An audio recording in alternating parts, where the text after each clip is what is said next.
Alec reached out to shake Dylan's hand, and the rough calluses caught Alec by surprise.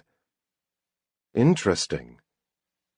His experiences, such as they were, involved men like himself, those whose list of post-nominal letters reflected the cost of an overpriced education. For a brief moment, his life to date felt way too tame, and he had to force himself to let go of Dylan's hand.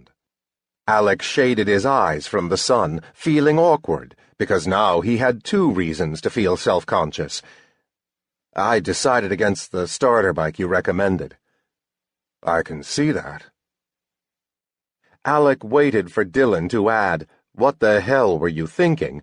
or "Serves you right, having to push your motorcycle into my garage." I suppose Noah described my purchase as idiotic. Alec smiled grimly as he mentioned the mutual friend that had referred Alec to Dylan, because one of Noah's many missions in life included being the buddy that kept Alec humble. I think I heard the phrase, "dumbass decision," Dylan replied. Alec knew Noah would never use those words. Dylan, on the other hand, his discomfort growing, Alec shifted on his feet and tried to lighten the mood. He also claims the MD after my name stands for massively deluded.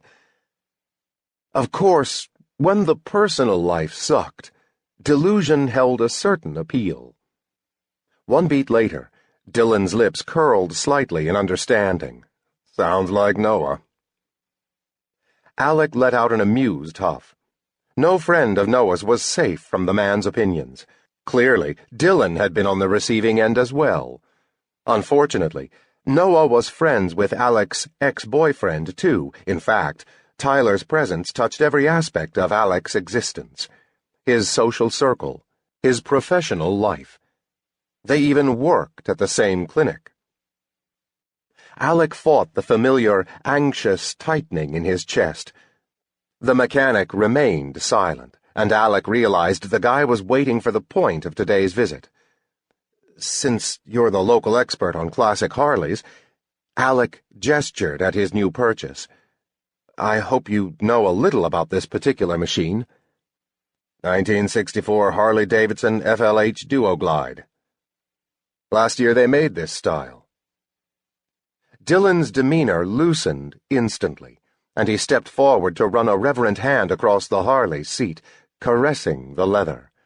His palm traveled up the fuel tank before coming to a rest on the handlebar.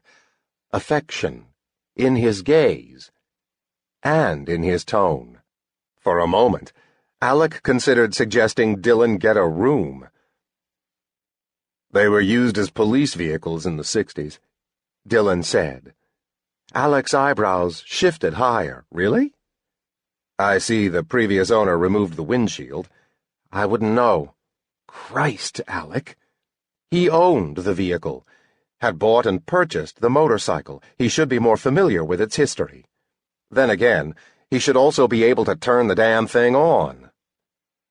Instead of removing the windshield, Alec said, they should have fixed the kickstart. Dylan shot Alec a look he couldn't interpret. A reprimand for going against his advice to choose a newer model? A dressing down for purchasing a vintage bike he couldn't start? This baby is a little complicated. Like most women, she has a few quirks to be aware of, especially when she's cold. Dylan crossed to where the large garage door gaped open. Got a few things to finish before I close, so what can I do for you? Alec couldn't decide if the man was dismissing him or not.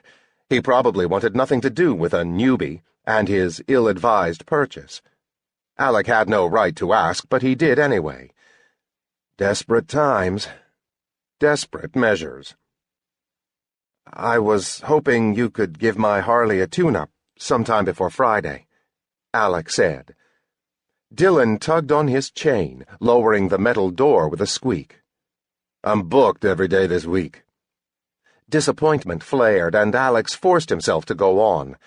When is your soonest available appointment? I can put you down for the 1st of next month. Next month? Better than an outright no, but Alec fought the pressing sense of urgency and eyed the recalcitrant bike.